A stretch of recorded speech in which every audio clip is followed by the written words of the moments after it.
Welcome to Analyzing the 1%. Today we're going to take a look at how the economic sector, the most powerful people in this sector, are advancing over all aspects of civilization. My name is Gilbert Gambucci. I am from Occupy Wall Street. I am a part of Stop the Destruction of the World Association. By profession, I'm a pianist and psychosocial analyst. And in past programs, we've looked at some of the principles and objectives of some of our founding fathers. We've looked at Thomas Jefferson, Thomas Paine, and today we're going to see some of the ideas of Alexander Hamilton, because you can notice that the media keeps the objectives of our founding fathers away from us. Look at the work of the contemporary corporate media. They're a very strong barrier to social consciousness. I don't know if you're perceiving that yet. Most people see that the media, they lie. In order to work in the media, you have to lie. You have to omit, because they receive orders on their desk. You say nothing about Occupy Wall Street. You say nothing about the trilogical companies, the solution for the economic sector. You say nothing about the Keppe motor, this free energy device that has been invented. So they omit and they lie. Corporate media, the mainstream media, is the most corrupt institution in the United States today.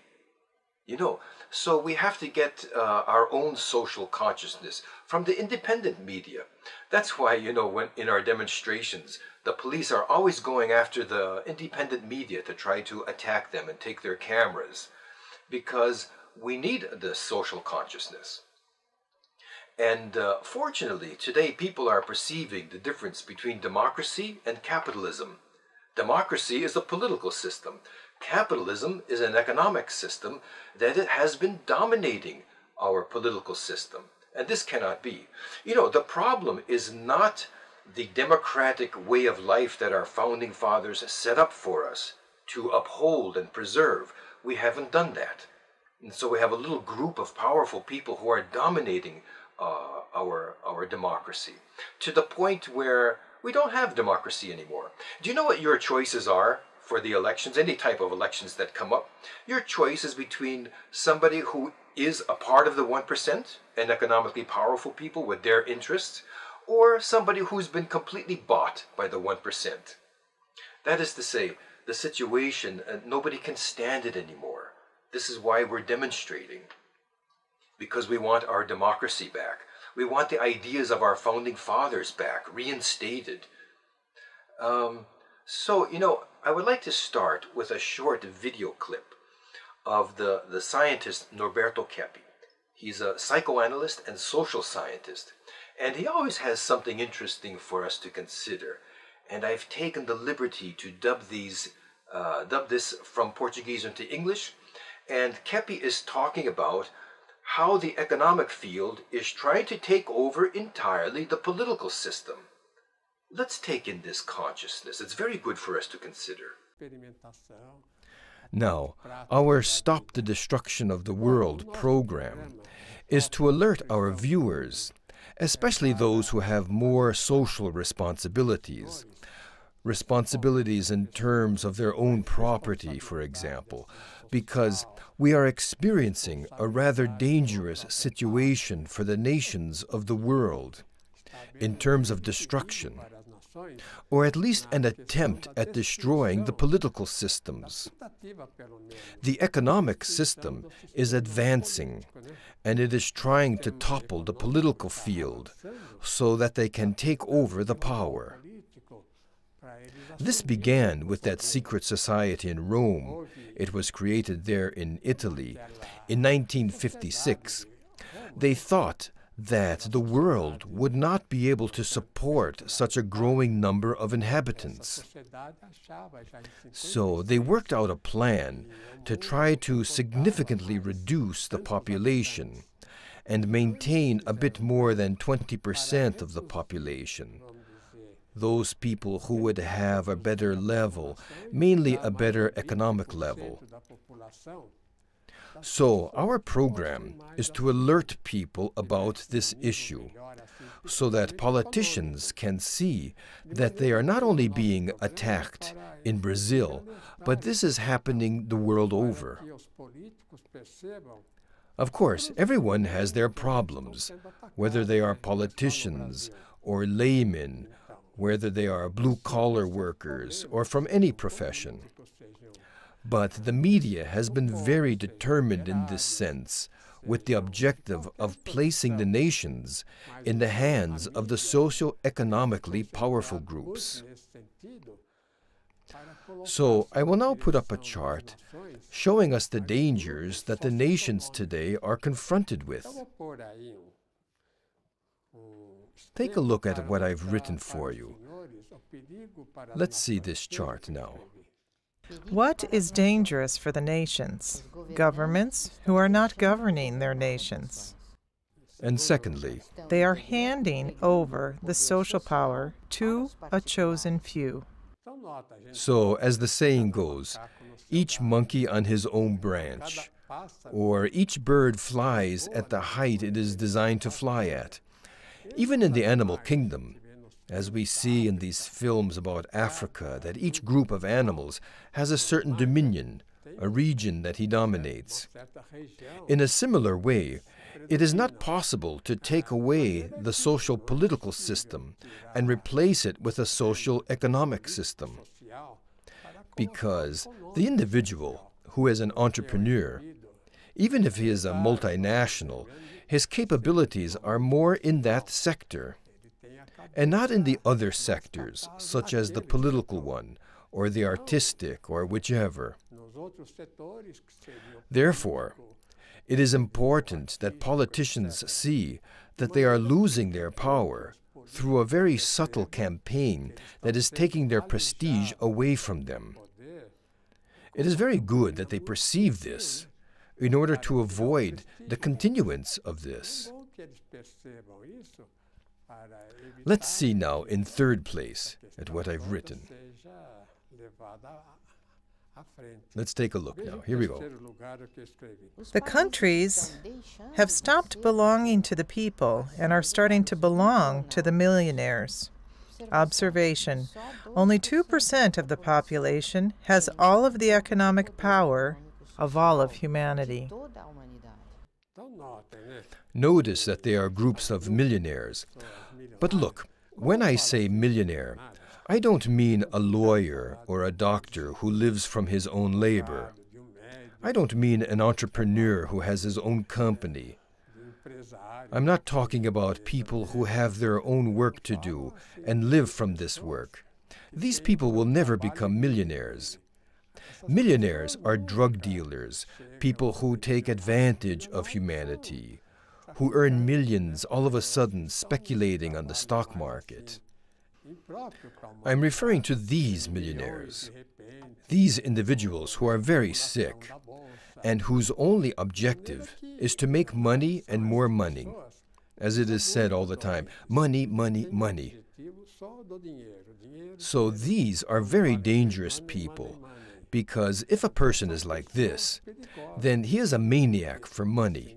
He only wants money.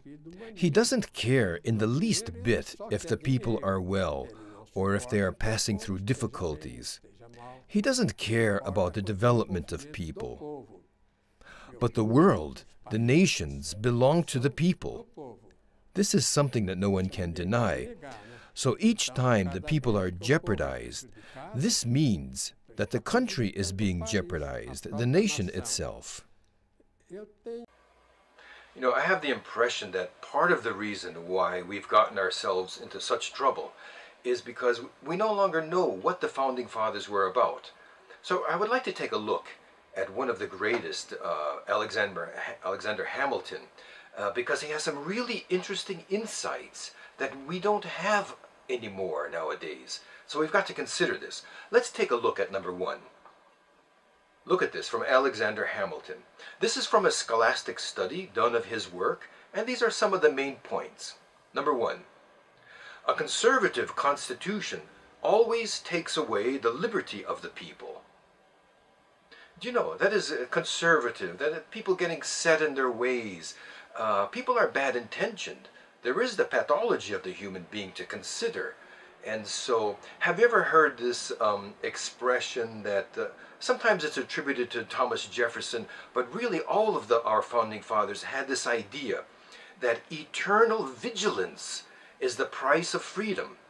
That is, vigilance of people who want power, who are ill-intentioned. You know, we need to set up power watch agencies of the powerful people, the economically powerful. We need surveillance of them to know everything that they do, because they have a great influence over society, negative influence. Instead of they surveilling us, we just want to be free. We just want our constitutional rights. We want the pursuit of happiness. So they need to be surveilled. The powerful people. We need to set up agencies specifically to watch certain individuals in economic power and those who serve them, certain politicians, people who work in the media. They need to be watched. Okay, let's see number 2, this idea of Hamilton. Men who flatter the people end up being dictators. Look, isn't that an interesting insight?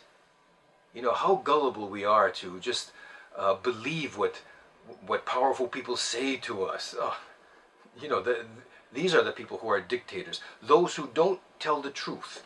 They flatter us, but they don't say what we really need to hear, what needs to be corrected. Let's see the next one, number 3. Human beings are selfishly egoistic and bad-intentioned. You see how our founding fathers had a perception of psychological life, that people are ill-intentioned. It's not as Adam Smith said, that the human being is born good, and so whoever knows how to work with money can make a lot of money, and this will benefit others. It doesn't benefit others. Those who make money, they make money for themselves and only for themselves. It's a complete ignorance of the psychopathology of the human being. You know, so this whole system that came from Adam Smith, it doesn't work. You know, it has caused a terrible problem for us that we have to deal with nowadays, because the most imbalanced individuals have gotten themselves into economic power through this system that doesn't consider the psychopathology of the human being, his sickness. Let's see number 4. Perhaps this is the most interesting one. Look at this. It's a constant fight to avoid the predominance of imbalanced individuals. You know, it's not exactly that when a person gets into power, he becomes crazy. It's already the imbalanced person who wants power, who craves power. They do not serve. They don't do anything for anybody. They want the population to serve them, so they do anything they can to get into a position of power. And this is what has happened in the economic sector. You know, and Alexander Hamilton, he had a keen insight into the pathology of power. Yes? And his ideas come from Thomas Hobbes, John Locke, some of these men who are the founding ideas to how to get yourself out from under the despot of King of England at that time and form a new nation. Nowadays, we have an even worse despotism to get ourselves out from under, and that is the economically powerful people. Now, you know, we really need the help of the activists from the 60s. We had Occupy Wall Street. Not only Wall Street, but Occupy in general, nationally, internationally. Some of the sleeping tigers are with us, but many are not. And we need you guys to bring some depth into the movement. We're seeing light at the end of the tunnel, that we can get ourselves out from under the grip of these really imbalanced, economically powerful people. And we just, in whatever way you would like to participate, in whatever way you see fit, you sleeping tigers, this is what we are faulting, this is what we are lacking yet. And we need you to participate. And so I have a little video clip dedicated to the sleeping tigers. This was filmed by one of our occupiers at Wall Street, Sandy. She has a really keen sense of camera. And she filmed these guys rehearsing in a parking lot, and they are from the Vocal Group Hall of Fame. This is Kenny Vance and the Original Teenagers singing I'm So Happy. You've got to check this out. This is a gem, and I dedicate this to the Sleeping Tigers, our activists from the 60s who we need. Let's roll this.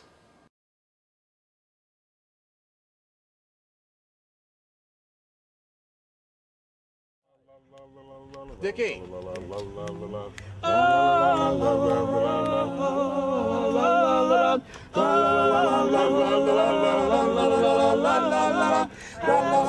don't 3 times? Intro 3 times. 3 times. One more time.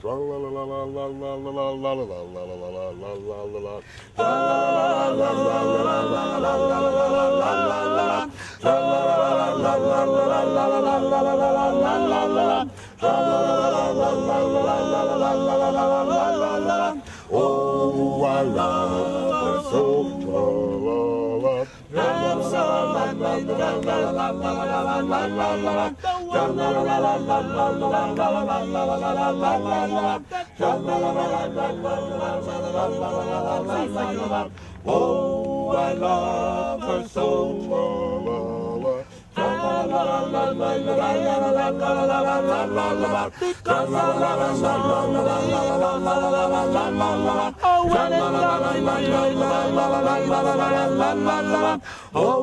I love her so. Oh, I love her so.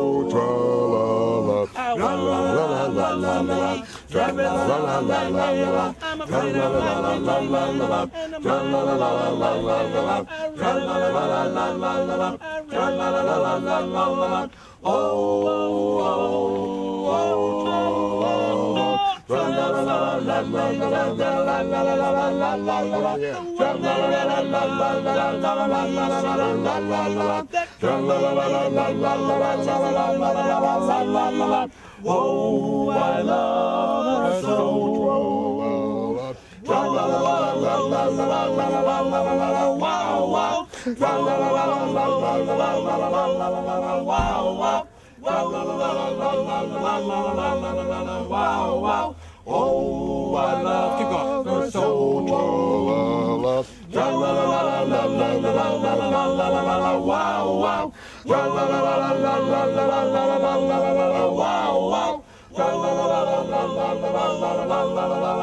Here we go.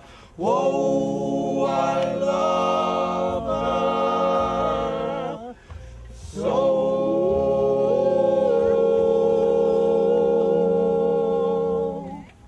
Yeah. Solid. You get the sweat. You get the sweat. The sweater, huh? Yeah. It's gonna be fun. That made the weekend. I'm done. It's gonna be fun.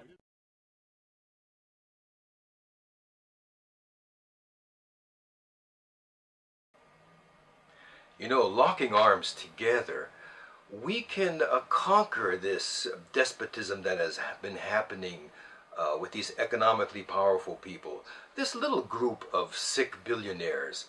And for example, do you see how they're trying to control the educational system now? They're making certain changes at elementary level, high school, university level. People are in an uproar because they're putting in technocrats in order to make money from the educational system. They're trying to put everything in terms of making money. So we become slaves of making money for the 1% in all sectors of society. This shows a really mentally disturbed group of people. You know, we have to perceive this better.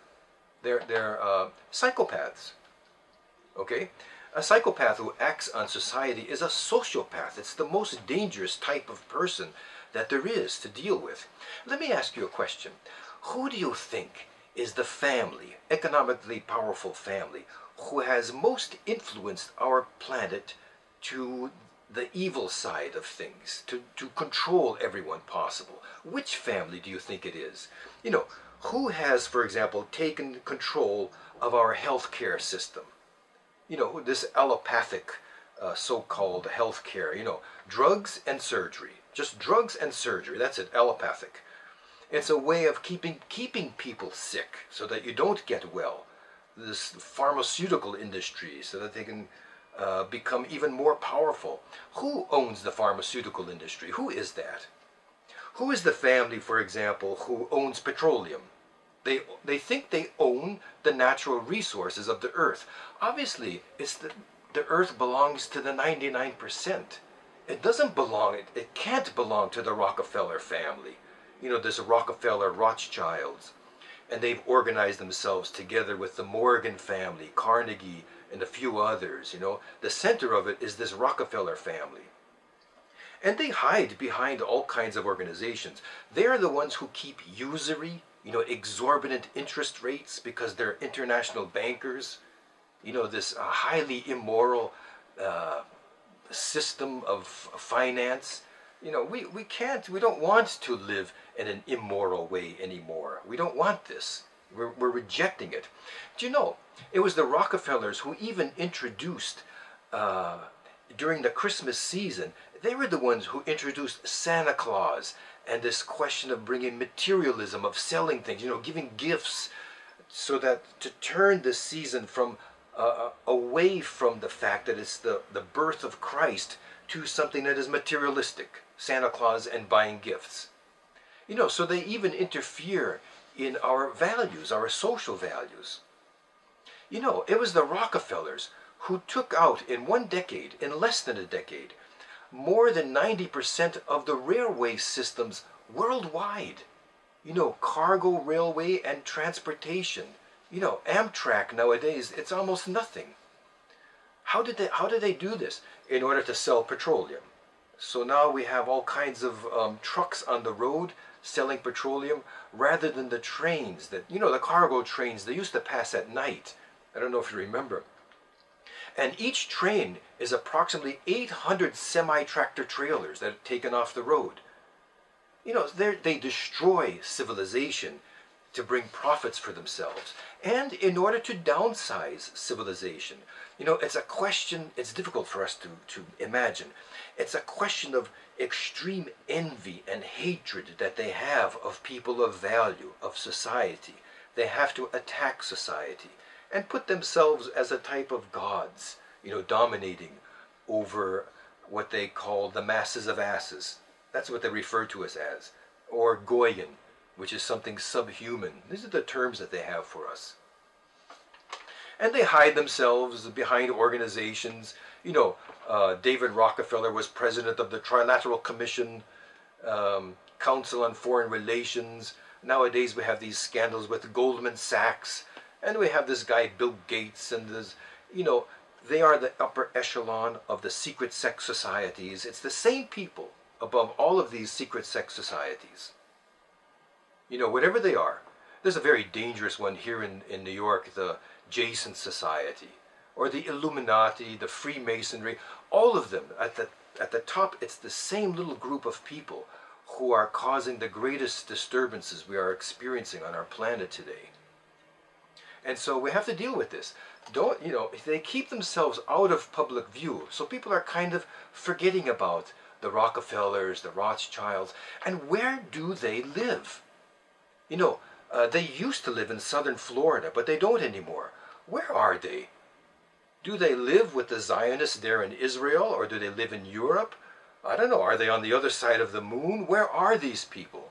They keep themselves hidden for a very specific reason, because they know they are attacking humanity.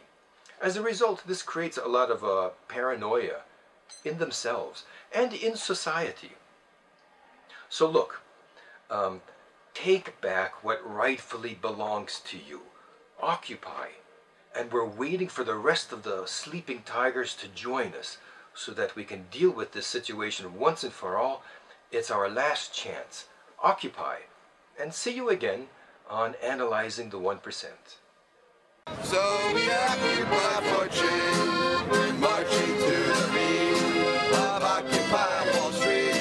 We're here to shout, we've been left out, we're turning up the heat. On is Wall Street, not the workers, bail out families, not the bankers, make jobs, not wars, tax the millionaires. We occupy for change, marching to the beat.